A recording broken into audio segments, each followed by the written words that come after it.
the thing that I've realized with yourself is you're so casual about challenges. And as you can tell, that's the polar opposite to every single other person that I've ever spoken to or come across. Right. Is you're very casual in terms of how you feel about them, how you even utilize them. Yeah. Is that simply how you feel towards them? I just feel like everyone's getting them wrong, man. I think the whole like funded accounts is fucked all over the place. Everyone, like, I see people in their bios with like 6-figure funded accounts. Who gives a fuck? What the fuck? Like, shut up. You're not even 6 figures, because the only equity you have is 10% of that. So what are you talking about? It's bollocks.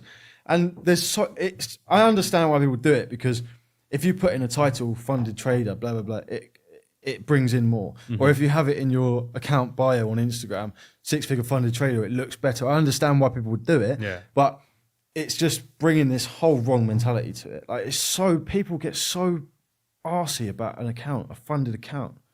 I don't understand. Like, it's not everything. It shouldn't be your bread and butter anyway. And if it is, then that's fine. But what are you going to do if prop firms, like, say, for example, too many people started making money from it and they had to change their rules. Who was it? I saw someone in my Telegram group the other day. They were with some weird prop firm. This is the other thing. People jump between prop firms especially all the new ones. Yeah, like all these like weird, just random name ones. You're like, where has this one come from? And this prop firm had changed their rules from like their profit split. I don't really care what it was, but it was like they changed the rules because they wanted to. And it's like, okay, so if you're so focused on funded accounts and then they change the rules, like, but I think it's such a detrimental thing for your trading as well, because you just get so psychologically twisted up in it.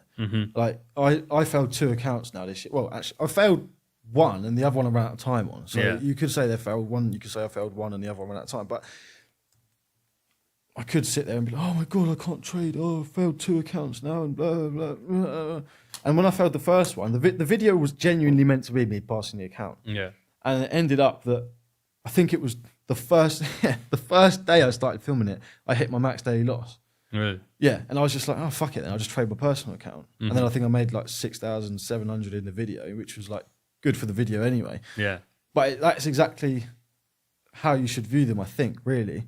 Like, okay, I failed it. Let me go back to trading this account, or let me just diversify what I'm doing. Do you feel like, before you ever did a challenge, did you have a personal already? Did you build that personal already? Yeah. But when I started, the funded accounts weren't really a thing. So like, I think I'm sure you remember as well. It was never even an option. It was like the minimum deposit for most traders used to be like 300 quid or 200 quid or something. So I remember trying to save like 300 quid to put in an account every time. Like, that was how you did it. And I think when the funded accounts came along, I was one of the worst psychologies with it. I really wanted a funded account and I really put all my energy into it. And then it was only since I started caring less that it's easier and it's gone better. So that's interesting as well. So like, I always have a personal account. I don't have any investor accounts at the moment, but I usually have another account of some sort. Because even if you're trading a funded account and you hit a max daily, it can happen. Like, every trader has a mistake that they couldn't see coming. Like, you can go through a day and the morning's going fine and you take another trade and you end up down, and then you take another trade because you think, oh, I can get that back. And something's off in your psychology, and then you blow the account and you can't see it coming. And then what? If you haven't got a personal, what are you going to withdraw? What are you going to use? Say you're like, well, I have a finance on a car or whatever. What are you going to use to pay for the finance?